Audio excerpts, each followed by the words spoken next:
वैष्णवजन स्पंदन गांधी विचार के। નમસ્કાર. વૈષ્ણવજન સ્પંદન ગાંધી વિચાર કે ગુજરાત વિદ્યાપીઠના આ પોડકાસ્ટમાં આપ સૌનું હાર્દિક સ્વાગત છે. દરેક એપિસોડમાં આપણે જુદા જુદા વિષય અને જુદા જુદા વ્યક્તિઓ સાથે વાત કરીએ છીએ. એ જ શૃંખલામાં આજે આપણે આપણા એ ગુજરાતીઓની વાત કરીએ કે જે પોતાના કોઈક ને કોઈક કામથી પોતાનું ગુજરાત, પોતાનું ભારત છોડીને દેશ અને દુનિયામાં વસ્યા છે. જ્યાં જ્યાં વસે એક ગુજરાતી ત્યાં ત્યાં સદાકાળ ગુજરાત, બહુ જ જાણીતી વાત. પણ ગુજરાતી જે કોઈ દેશમાં જાય ત્યાં ખાલી પોતાના કામ માટે જાય એવું બને? માહિતી આપવાની અને લેવાની એની એ જે ટેવ છે, સમાચારો મેળવવાની, અરે એટલે જ ગુજરાતીઓ જ્યાં પણ ગયા છે ત્યાં એમણે પોતાના અખબારો ચાલુ કર્યા છે અથવા તો માહિતી મેળવવાની અને આપવાની કોઈક ને કોઈક પદ્ધતિ એણે વિકસાવી છે. આપણે જાણીએ છીએ ઝાંઝીબાર ટાઈમ્સ નામનું એક છાપું જે ગુજરાતીઓએ જે તે સમયે એમના વેપારના સમાચાર જાણવા માટે શરૂ કરેલું. અને ગુજરાતી પત્રકારોમાં એવા ઘણા ઉદાહરણો મળી રહે, એક બે નહીં અનેક, કે જ્યાં ગુજરાતીઓએ પોતે દુનિયાના જે પણ દેશમાં ગયા છે ત્યાં આ કામ શરૂ કર્યું હોય. અમેરિકા કોણ ના જાણતું હોય, પણ એ અમેરિકાના આટલા બધા રાજ્યોમાં દરેક ઠેકાણે વસેલા ગુજરાતીઓએ માહિતીના આદાન પ્રદાનની પોતાની અનેક પદ્ધતિઓ વિકસાવી છે. આ જ પરંપરામાં ગુજરાતથી કોઈ કારણસર એક મહિલા પત્રકાર અમેરિકાના એક દેશમાં જાય છે અને ત્યાં માધ્યમોમાં કામ કરે છે અને ત્યાં છવાઈ જાય છે. ત્યાં નોંધ લેવી પડે છે કે આ કોણ આવ્યું છે. તો એવા જ એક મજબૂત ગુજરાતી પત્રકાર આપણી સાથે અહીં છે. દ્રષ્ટિબેન પટેલ, આપનું સ્ટુડિયોમાં હાર્દિક સ્વાગત છે. આભાર નીતાબેન. દ્રષ્ટિબેન ઓળખાણના મોહતાજ નથી, પણ તેમ છતાં દ્રષ્ટિબેનની ઓળખાણ કહીએ તો એક પ્રખર, મજબૂત મહિલા માધ્યમકર્મી. માત્ર પત્રકાર કહીએ તો કોઈકને એવી વાત લાગે કે આ તો ખાલી છાપામાં લખતા હશે અથવા સામાયિકમાં લખતા હશે, પણ જ્યારે આપણે માધ્યમકર્મી કહીએ છીએ ત્યારે અખબારો, સામાયિકો અને ઓડિયો વિઝ્યુઅલના તમામ માધ્યમોમાં દ્રષ્ટિબેને બહુ જ મજબૂતીથી કામ કર્યું છે. દ્રષ્ટિબેન જે જગ્યાએ પહોંચ્યા છે એમાં એમની બહુ જ મહેનત રહી છે અને એ માટે અનેક સહયોગ, અનેક લોકોનો સહયોગ, એમને મળેલું વાતાવરણ અને બીજી ઘણી બધી વાતો અત્યારે આપણે સ્ટુડિયોમાં એમની સાથે કરી. પણ સૌથી પહેલી શરૂઆત એમને આ ક્ષેત્રમાં આવવાનું મન કેવી રીતે થયું? દ્રષ્ટિબેન, આ ક્ષેત્રમાં આવવાની શરૂઆત કેવી રીતે થઈ? હા, એટલે મેં ભાષા સાથે બીએ કર્યું, અંગ્રેજી, ગુજરાતી, સંસ્કૃત સાથે બીએ કર્યું, પછી અંગ્રેજીમાં એમએ કર્યું. પણ એમએ કરતા પહેલા પિતાજીનું એક સૂચન હતું, કારણ કે હું બહુ અંતર્મુખી, ઇન્ટ્રોવર્ટ હતી.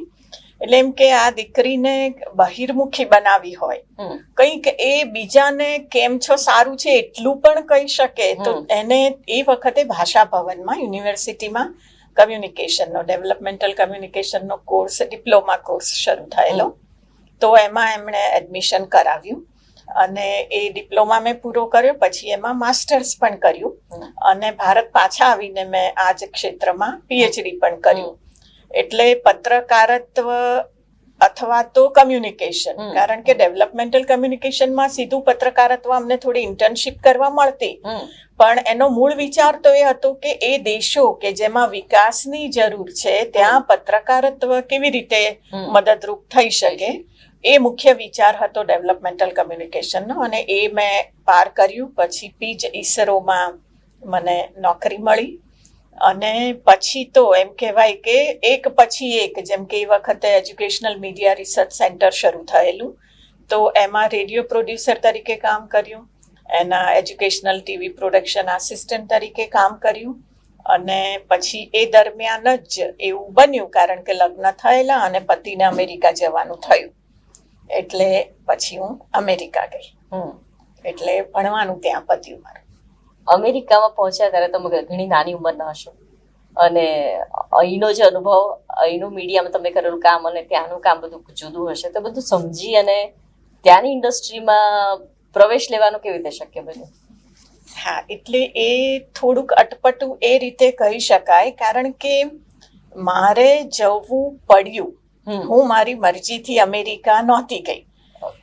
મને એવી ઈચ્છા હતી, કારણ કે એ વખતે અહીં અમદાવાદમાં દૂરદર્શનની હજુ શરૂઆત હતી અને પીજમાં મને પ્રોડક્શનનો અનુભવ મળ્યો. EMRCમાં અનુભવ મળ્યો, રેડિયો ટેલિવિઝન બંનેનો.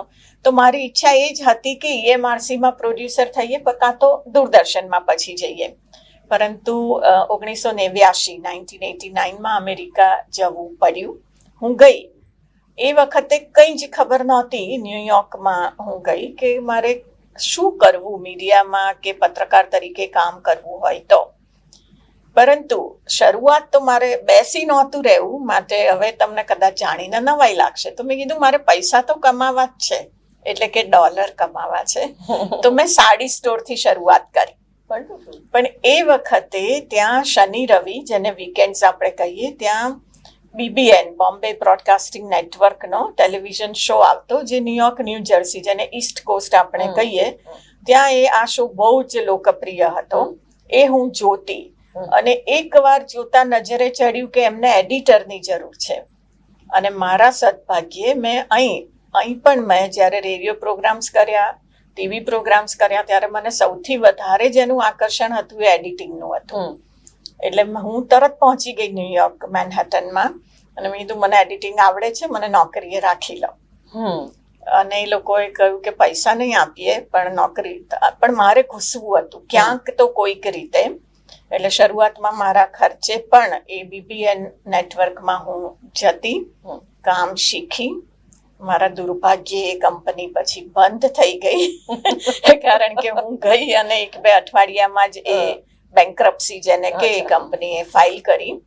પણ મને અનુભવ મળ્યો, અને એના કારણે પછી ન્યુયોર્કમાં ડૉક્ટર વિશ્વનાથનની એક ITV કરીને, ઇન્ટરનેશનલ ટેલિવિઝન કરીને હતી ચેનલ, જે લગભગ દરરોજ પ્રસારણ સાંજના સમયે કરતી. એમાં મેં ઘૂસવા પ્રયત્ન કર્યો હતો. એમાં સબટાઇટલ ટ્રાન્સલેશન માટેનું એ કામ, અને એ કરતાં કરતાં પછી એમને ખબર પડી કે મને ગુજરાતી સારું બોલતા આવડે છે, તો કે તમે ગુજરાતીમાં સમાચાર ના આપો. અને એ વખતે એવું થતું કે ત્યાં હિન્દીમાં સમાચાર આપણા અહીંના ભારતના દૂરદર્શનના બહુ જાણીતા પ્રભજોત કૌર સરીન એ હિન્દીમાં સમાચાર આપતા. તો એમની હિન્દી સ્ક્રિપ્ટના મારે ગુજરાતીમાં અનુવાદ કરીને ગુજરાતીમાં સમાચાર આપવાનું. એટલે મેં કીધું હવે અહીં કામ માધ્યમોમાં કરવું હોય તો જે આપે કર્યા વગર છૂટકો નથી. તો મેં ગુજરાતી ન્યૂઝ રીડર તરીકે, આમ જેને કે ઓફિશિયલ એન્ટ્રી ત્યાં કરી. અને એ પછી એવા સંજોગો આવ્યા કે મારે ફૂલ ટાઈમ નોકરીની તો જરૂર હતી જ. અને BBNમાં હતી એ દરમિયાન જ એક ઓળખાણ દ્વારા નયા પડકાર નામે ગુજરાતી અખબાર, જે હું ભારતમાં હતી ત્યારે મેં નામ નહોતું સાંભળ્યું, પણ એપેરેન્ટલી એમ કહી શકાય કે ચરોતરમાં બહુ જાણીતું આ છાપું આણંદથી નીકળતું હતું. અને એમની ઈચ્છા હતી કે ન્યુયોર્કથી આપણે નયા પડકાર શરૂ કરીએ, કારણ કે અમેરિકા આમ પણ ગુજરાતીઓમાં તો પટેલોની ટેરિટરી કહી શકીએ આપણે. અને એમની ઈચ્છા, એમણે શરૂ તો કરી દીધું, અને વિનામૂલ્યે છાપું વહેંચતા. તો એ વર્ષમાં 1990ની આસપાસ એમણે વિનામૂલ્યે ત્યાં ઇન્ડિયા ડે પરેડ, જે ન્યુયોર્ક સિટીમાં બહુ મોટા પાયે થતી હોય છે, ત્યાં એમાં વિનામૂલ્યે છાપું વહેંચ્યું. અને ધીરે ધીરે એમ કે આપણે ગ્રાહકો ઊભા કરીશું.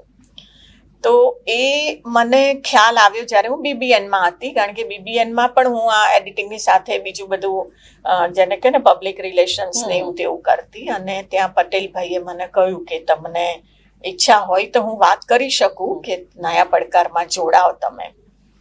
તો હું ઇન્ટરવ્યૂ આપવા પહોંચી ગઈ. એટલે એ વખતે ચીમનભાઈ સાથી, જેમણે નયા પડકારની સ્થાપના કરેલી, એમણે મને પહેલો પ્રશ્ન એ કહ્યું કે તમને ટાઈપ કરતા આવડે, કારણ કે અમારે ઓફિસમાં કોઈની જરૂર છે, અને બેન હોય તો સારું, કારણ કે ફોન ઉપાડવાના છે અને ટાઈપ કરવાનું છે. એટલે તમે મને નોકરી આપો તો હું ટાઈપરાઇટર ખરીદી લઈને શીખી લઉં, તમારે મને નોકરી આપવી પડે. એમને કંઈક એવું લાગ્યું હશે, એમને પરિચય નહોતો કે મેં પોતે માસ્ટર્સ ડિગ્રી કરી છે કમ્યુનિકેશનમાં, અથવા તો મેં થોડી ઇન્ટર્નશીપ પણ કરી છે. મને ખબર છે કે મારે શું કામ કરવાનું, અને મેં એવી કોઈ ઓળખાણ આપી નહોતી. અને એક આશ્ચર્યજનક વાત એ જ કહેવાય કે મારી સમગ્ર કારકિર્દી દરમિયાન ક્યાંય પણ, કદાચ વિદ્યાપીઠમાં એવું બન્યું હશે કે અહીં આપણે જે કમિટી હોય છે બોર્ડ ઓફ સ્ટડીઝ, એ વખતે મારું ઓફિશિયલ CV કહો કે બાયોડેટા મેં તૈયાર કરીને આપ્યો હશે, કોઈ નોકરીમાં ક્યારેય મેં મારી CV કહો, રેઝ્યુમે કહો કે બાયોડેટા આપ્યો નથી કે હું આ ભણી છું ને મેં આ કામ કર્યું છે. પણ નયા પડકારમાં એ રીતે નોકરી મળી ગઈ અને એ એમ કહેવાય કે it was a turning point in my carrier.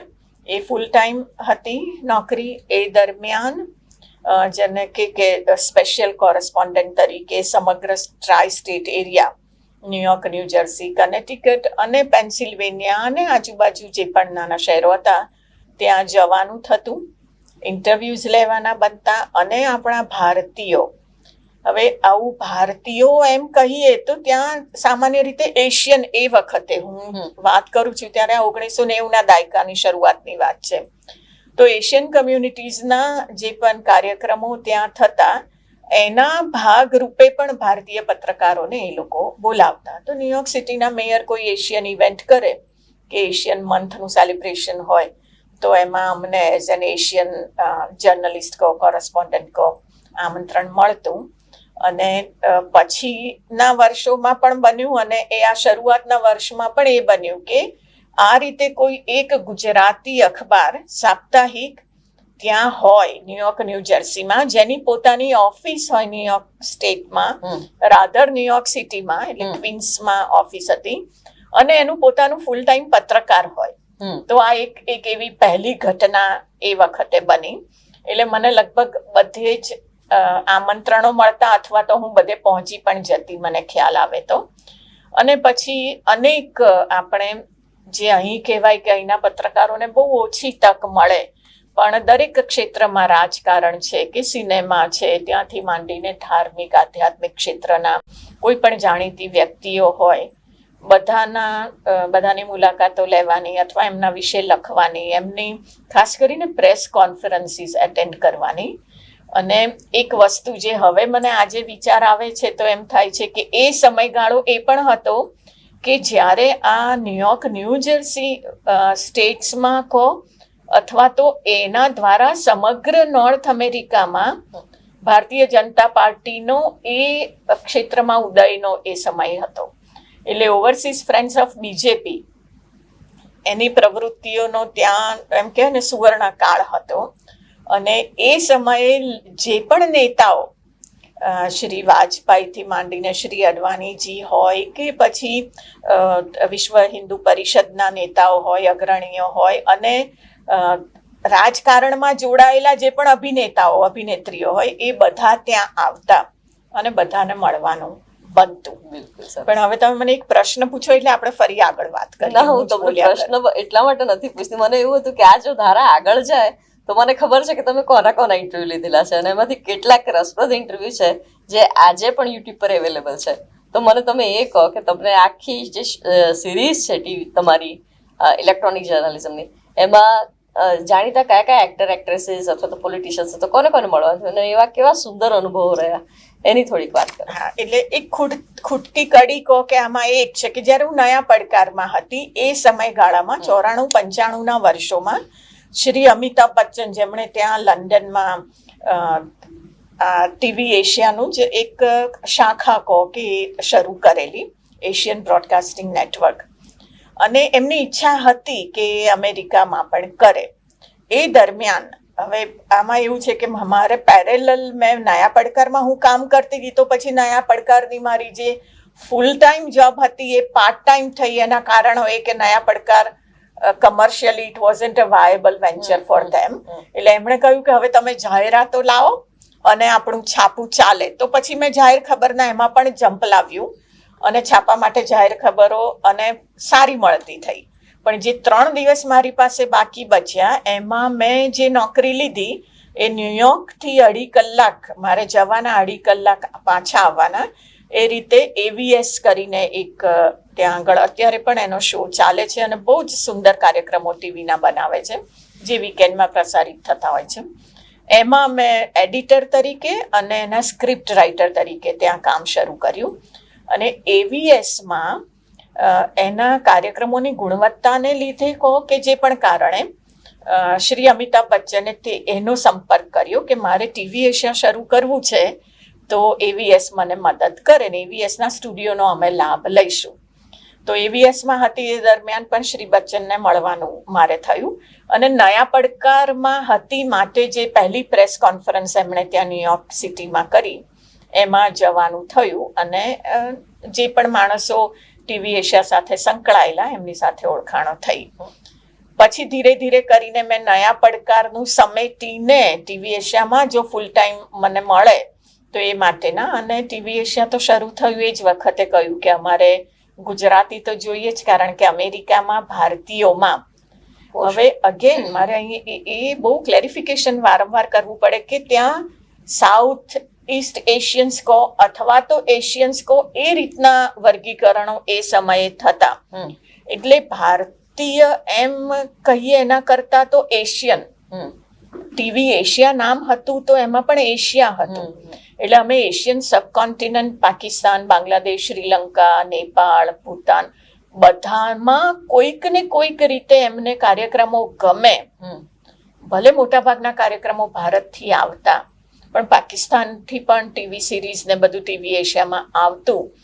અને એ રીતે શ્રી બચ્ચને પહેલેથી ખ્યાલ રાખેલો કે ટીવી એશિયાનું આ રીતનું એક જેને કે ને કે એનો ચહેરો આવો હોઈ શકે અથવા આવો હોવો જોઈએ. તો ગુજરાતી તો જોઈએ, તો ગુજરાતીમાં એમણે મને ફૂલ ટાઈમ માટે જોબ આપી. અને એ કદાચ એમ કહેવાય ને અમેરિકામાં જઈએ અને જે કેરિયર આપણું જે કક્ષાએ પહોંચવું જોઈએ તો એ 94-95માં ટીવી એશિયામાં કામ મળ્યું. અને એમ કહેવાય કે હા, હવે એમ લાગે છે કે હવે આપણે અમેરિકામાં સેટ થઈ ગયા. કારણ કે પાછા આવવાનો વિચાર પહેલેથી જ હતો અમારા બંનેનો, પણ આ એક કામની રીતે સંતોષપ્રદ કામ, પડકારરૂપ કામ પણ ખરું, અને જે તમે મુલાકાતોની વાત કરી એ પ્રમાણે પણ ખરું, પરંતુ પત્રકારત્વમાં કામ કરવા મળે અને એ માટે કયા કયા પડકારોનો સામનો કરવો પડી શકે એ બધું મેં આ ટેલિવિઝનની જે પણ મારી કારકિર્દી હતી એમાં અનુભવ્યું. અને એમાં પણ એવું બન્યું કે ગુજરાતી, હિન્દી, અંગ્રેજી એ ત્રણેય ભાષાઓની, એટલે આમાં તો હવે પત્રકાર છાનો ના રહી શકે. પત્રકાર પાસે જે આવડત હોય એના કામમાં દેખાય જ. અને એ વાત ખ્યાલમાં આવી ગઈ કે મને 3 ભાષાઓ આવડે છે, બોલતા, લખતા, વાંચતા. તો મારે એ 3 ભાષાઓમાં કામ કરવું પડ્યું એમ નહીં કહું, મેં કર્યું અને મને મજા આવી. અને જે સંચાલકો હતા એમના માટે પણ એમ કે ને સંકટ સમયની સાંકળ, એમ ક્યાંય પણ જો કોઈ ઇન્ટરવ્યૂ માટે મોકલી દેવાના હોય અને કોઈ અવેલેબલ ના હોય તો ભાઈ દ્રષ્ટિને મોકલી દો, કારણ કે એને 3 ભાષાઓ આવડે છે.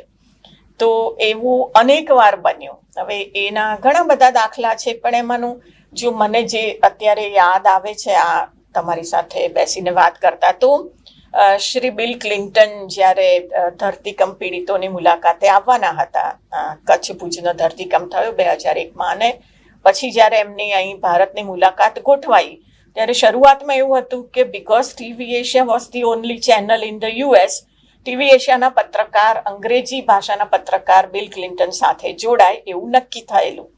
પણ છેલ્લી ઘડીએ બીજી એક ચેનલે એમાં પગ પેસારો કર્યો અને ટીવી એશિયાનું પત્તું કપાયું. પણ હવે ટીવી એશિયા પોતાના પત્રકાર મોકલે જ એવું નક્કી થયું, તો હવે ગુજરાતથી પરિચિત કોણ કે જે બિલ ક્લિન્ટન સાથે જોડાય. તો પછી એ તક મને મળી.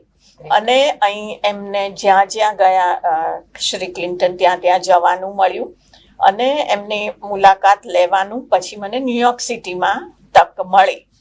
અને એ પણ મેં ક્યાંક એ પ્રસંગ લખેલો છે કે શ્રી ક્લિન્ટન જ્યારે એક હોટલ હતી, રેસ્ટોરન્ટ હતી, અને એના એક થોડુંક નાનું પ્લેટફોર્મ જેવું હતું, ત્યાં ઊભા રહેલા, પણ મને ઓફિસમાંથી મોકલી હતી. અને હું એ રીતે જિદ્દી ખરી પત્રકાર તરીકે કે મને આ કોઈ ઇવેન્ટના કવરેજ માટે મોકલી છે, તો જે એમાં મુખ્ય વ્યક્તિ છે એની તો મુલાકાત લીધા વગર અધૂરું ગણાય. એટલે 2 ફૂટ જેટલો જ કેમેરાનો કેબલ હતો માઇક સાથેનો, પણ ગમે તેમ કરીને મેં એ માઇક્રોફોન જેમાં ટીવી એશિયાનો લોગો ચોરસ હોય અને માઇક સાથે અટેચ્ડ હોય, એ લોગો એમ દેખાય અને ક્લિન્ટન એમાં કંઈક બોલતા હોય એવું મારે ઝડપવું. એટલે મેં એ મારી જીત હતી જે મેં કર્યું. અને મને ખબર હતી કે શ્રી ક્લિન્ટનની સિક્યોરિટી મને બૂમો પાડશે, કહેશે કે તમે ખસી જાઓ, પણ મને હાથ નહીં અડાડે, એટલે મારી પાસે એટલો સમયગાળો તો છે જ કે હું ફટાફટ મારું કામ કરી શકું, અને જે મેં કર્યું. અને શ્રી ક્લિન્ટને સરસ એ વખતે કોમેન્ટ પણ કરી હતી એમ કે ભાઈ આવતીકાલે મીડિયામાં આવી જશે કે ઇન્ડિયન ટીવી એન્કરે આ રીતે એમ કે શ્રી ક્લિન્ટનને કર્યું. પણ એનીવે એ મને બહુ યાદગાર રહી ગયું છે. એ વસ્તુ મારી સ્મૃતિમાં હજુ પણ એટલી જ જળવાયેલી છે. બીજો એક એવો બનાવ છે કે આપણે ગુજરાતમાં જે રમખાણો થયેલા, એ પછી એક આખા રમખાણો વિશેની ગુજરાતની છાપ અથવા તો ગુજરાતની છાપને સ્પષ્ટ કરવા માટે ત્યાં અનેક પત્રકાર પરિષદો યોજાતી. એમાં યુનાઇટેડ નેશન્સ આગળ એકવાર વિશ્વ હિન્દુ પરિષદના પ્રવક્તાઓની હતી પ્રેસ કોન્ફરન્સ, અને ત્યાં જવાનું થયું. અને પછી સ્વાભાવિક રીતે જ તમે પત્રકારત્વનું શીખેલા હો તો તમે એવા પ્રશ્નો પૂછવાના જ છો કે આવું કેમ થયું. હવે એ મેં પ્રશ્ન પૂછ્યો, જે અમે ટીવી એશિયામાં પણ પ્રસારિત મારા પ્રશ્ન સાથે કર્યું કે પત્રકારોને એમનું કામ કરવા બદલ, અને એ પછી તો આપણે દેશ વિદેશમાં અનેક જગ્યાએ આવા સમાચાર સાંભળ્યા છે, અને હું પોતે એ વસ્તુ સ્પષ્ટ કરવા માંગુ છું કે ત્યાં અમેરિકામાં ન્યુયોર્ક ન્યૂ જર્સીમાં રહીને એવી કોઈ જ કહેવાય ને કે એક્સ્ટ્રા ઓર્ડિનરી અથવા આઉટસ્ટેન્ડિંગ કે એવું જર્નલિઝમ અમે કર્યું જ નથી. કારણ કે બહુ મર્યાદિત ક્ષેત્ર હતું. આપણી પ્રજા પણ ત્યાં મર્યાદિત પ્રમાણમાં એ વર્ષોમાં હતી, અને જે પણ અમે કામ કર્યું છે એમાં કહેવાય કે બહુ મૃદુતાથી અમે બધું સાચવીને કામ કર્યું છે. પણ વાંધો નહીં, એ પછી જે બનતું ગયું કે માની લો તમે જે હવે પ્રશ્ન પૂછ્યો છે, તો એ મારું બહુ જ સદનસીબ કહેવાય કે હું એવા સમયગાળામાં અમેરિકામાં હતી કે તમે જે ફિલ્મ સ્ટારનું અત્યારે તમે નામ કહો, એ વખતે જે જાણીતા હતા તો વિનોદ ખન્નાથી માંડીને શ્રી અમિતાભ બચ્ચન કહો કે શાહરૂખ ખાન કહો કે બધા જાણીતી અભિનેત્રીઓને જે પણ કહો, હા તો હું મળી હતી. અને લગભગ 80-90% સાથેના તો ફોટા પણ મારી પાસે અત્યારે છે, જેને હું સાબિતી તરીકે બતાવી શકું. પણ હવે એ મારા કાર્યક્ષેત્રમાં આવતું હતું માટે. પણ પછી જે એક હજુ પણ જેના ઉપર એક નાનો લેખ પણ મેં તૈયાર કરેલો, અને એને એમ કહેવાય ને કે એને એ આખી ઘટના એક સંપૂર્ણ પણ થઈ છે, એ કહેવાય તો એ શ્રી નરેન્દ્ર મોદી સાથેની મુલાકાત. દીકરી નાની હતી, 8-9 મહિનાની હતી, અને ઓફિસેથી ફોન આવ્યો. અને આ મારે ખાસ એક કહેવું પડે કે જે અહીં આગળ પણ મેં એક મહિલા દિવસે એક વિદ્યાર્થીનીએ પ્રશ્ન પૂછ્યો પત્રકારત્વની, ત્યારે એમ કે તમને એવું ખાસ શું અલગ લાગ્યું અમેરિકામાં જે ભારતમાં મહિલા પત્રકાર માટે તમે કદાચ કંઈક કહી શકો. તો મેં કીધું હું પોતે જ્યારે પત્રકાર તરીકે કામ કરતી હતી ત્યારે હું મહિલા અને પત્રકાર એવું મેં ક્યારેય નથી અપનાવ્યું, અથવા તો રાધર મારા કાર્યક્ષેત્રમાં કે મારા કાર્યમાં એ દેખાડવા પણ નથી દીધું કે હું ફિમેલ છું અને જર્નલિસ્ટ છું, એટલે મને ફિમેલ તરીકેના બેનિફિટ્સ મળવા જોઈએ, અને એઝ અ જર્નલિસ્ટ તો you enjoy lot of benefits. તો એ બધી વાત, પણ હું મહિલા છું એ નહીં, ના હું પત્રકાર છું. બરોબર. અને પત્રકારત્વ જ મારું કામ છે. તો એવા અનેક દાખલાઓ પણ, તો મને એ ભેદ અહીં અને ત્યાંના પત્રકારત્વમાં, એટલે મેં એ વિદ્યાર્થીને કહ્યું કે તમે ફિમેલ છો એ તમારા કામમાં ક્યારેય દેખાવું ના જોઈએ, તમે માત્ર પત્રકાર છો એ જ દેખાવું જોઈએ. પણ આજે આપણે વાત કરીએ છીએ શ્રી મોદી સાહેબની, તો એ દીકરી નાની હતી, અને એ વખતે મેં નક્કી કર્યું કે કારણ કે મારા જીવનમાં સૌથી મહત્વની ઘટના એ મારા બાળકનું હોવું. એટલે મેં કહ્યું કે મારી દીકરી જ્યાં સુધી હું એને ડે કેરમાં ના મૂકું ત્યાં સુધી હું ફૂલ ટાઈમ ઓફિસે નહીં આવું. 9 to 5 તો નહીં શક્ય બને. હા, હું તમારો જે સમય છે અથવા તમારા જે કાર્યક્રમો છે એ બધા હું સમયસર આપીશ. તો હું અઠવાડિયાના 4 કાર્યક્રમો, જેમાં સ્ક્રિપ્ટિંગથી માંડીને એન્કરિંગથી માંડીને એડિટિંગ, એટલે સંપૂર્ણ આખું પેકેજ હું જ તૈયાર કરતી. એટલે 1 મેન ટીમ જેવું જ મારા માટે હતું. તો એ વખતે એક બપોરે ફોન આવ્યો કે તમે સ્ટુડિયોમાં આવી શકો, કારણ કે કોઈ ગુજરાતી ભાઈ આવ્યા છે ને એમનો તમારે ઇન્ટરવ્યૂ કરવાનો છે. એટલે પહેલા ઇંગ્લિશ ન્યૂઝ રીડરનો ફોન આવ્યો, રાધર ન્યૂઝ ડિરેક્ટરનો. મને કે તું આવી જા, કારણ કે હિન્દી વાળો એમ કે છે કે આ ગુજરાતી છે તો એમને હિન્દી બોલતા નહીં ફાવે અને ઇંગ્લિશ એમને કદાચ નથી ફાવતું, માટે હું ઇન્ટરવ્યૂ નહીં લઈ શકું, તો તું ગુજરાતી છે માટે તું આવી જા. મેં કીધું મને ઓછામાં ઓછા 1 થી 2 કલાકનો સમય આપો, દીકરીને ક્યાંક ડે કેરમાં કે કોઈના ત્યાં મૂકીને હું આવું છું. અને પછી હું ત્યાં સ્ટુડિયોમાં ગઈ. ત્યારે સ્ટુડિયોમાં આ રીતે જ બસ 3 કેમેરા, બધું તૈયાર હતું, કારણ કે બે કલાકથી તો મહેમાનને રાહ જોવડાવી હતી. હું આવીને હું બસ આ જ રીતે, તમે અહીં બેઠા છો ને આ રીતે ખુરશીમાં બેઠી કેમેરા સામે જોઈને મેં શરૂ કર્યું કે નમસ્કાર દર્શક મિત્રો. અને પછી તરત મને રોકવામાં આવી, હમ ઇન્ટરવ્યૂ હિન્દી મેં કરતે હૈ. એટલે પેલું હું ત્યાં અનેક વાર કહેતી કે ભાઈ બાવા બન્યા તો હિન્દી બોલ્યા વિના છૂટકા હે. એટલે મારું મગજ પાછું તરત આમ આપણે છે ને કે ફાસ્ટ પેસમાં કે હા ચલો હિન્દીમાં કરવાનું છે. પરિચય એમણે આપ્યો, નરેન્દ્ર મોદી ભારતીય જનતા પાર્ટીના સચિવ છે, હિમાચલ નોર્થ ઇસ્ટ રિજિયનમાં એમનું કામ અત્યારે ચાલી રહ્યું ને ચૂંટણીઓ આવી રહી છે ને તમે પ્રશ્ન પૂછજો. અને પછી શરૂ કર્યું હિન્દીમાં. Rest is the history. Rest is the history, કારણ કે 2014ના જ્યારે અહીં લોકસભાની ચૂંટણીઓ હતી ત્યારે ટીવી એશિયાએ એ ઇન્ટરવ્યૂ, હિન્દીવાળા ઇન્ટરવ્યૂની ઘણી બધી સીડીઝ કહો કે કોઈ પણ રીતે ટ્રાન્સફર કરીને અહીં અનેક ચેનલો એનાડુથી શરૂઆત થઈ અને પછી સ્ટાર ને ઝી ને બધા ઉપર એ ઇન્ટરવ્યૂ આવે. પણ એની જો છેલ્લી વાત એ વિશે કરવી હોય તો પિતાજીને પદ્મશ્રી મળ્યો એ વખતે, હમણાં 2 વર્ષ પહેલા દિલ્હી જવાનું થયું અને રાષ્ટ્રપતિ ભવનમાં, અને એ વખતે અપેક્ષિત નહોતું, પરંતુ વડાપ્રધાન શ્રી પણ આવ્યા અને પછી નમસ્તે કર્યું એમણે. હા, ઓળખાણ તો હતી જ સ્વાભાવિક, એ પહેલા પણ 4 વાર મેં એમનું ગુજરાતના મુખ્યમંત્રી તરીકે પણ મુલાકાત લીધેલી. પણ એ પછી એમના સિક્યોરિટી સાથે આગળ વધ્યા, પણ 2 સેકન્ડ રોકાઈને પાછા વળ્યા અને પછી મારી આસપાસ ઉભેલા એમને ખાસ કહ્યું કે આણે અમેરિકામાં મારો ઇન્ટરવ્યૂ કરેલો.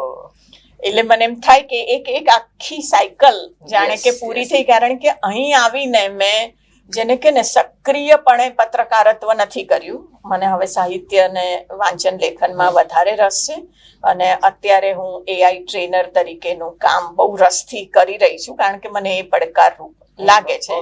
અને અલબત્ત વિદ્યાપીઠ અને ગુજરાત યુનિવર્સિટીમાં PhDના વિદ્યાર્થીઓ સાથે સંકળાયેલી છું. એ રીતનું કામ ચાલે. થેન્ક યુ સો મચ દ્રષ્ટિબેન, તમારી આ એક સાહસભરી યાત્રા એક શ્વાસે આપણે સાંભળી.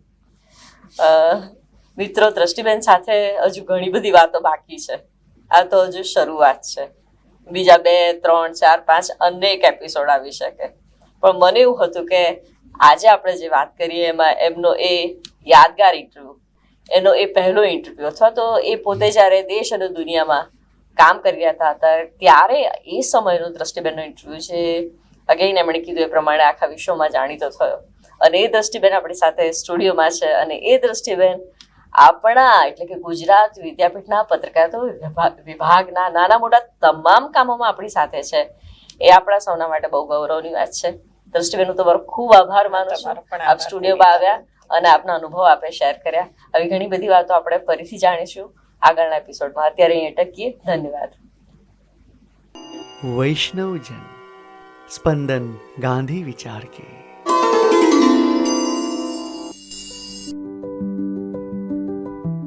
ગુજરાત વિદ્યાપીઠનું વૈષ્ણવજન સ્પંદન ગાંધી વિચારના પોડકાસ્ટ વિવિધ ક્ષેત્રના તજજ્ઞો સાથે સાર્થક સંવાદ કરે છે.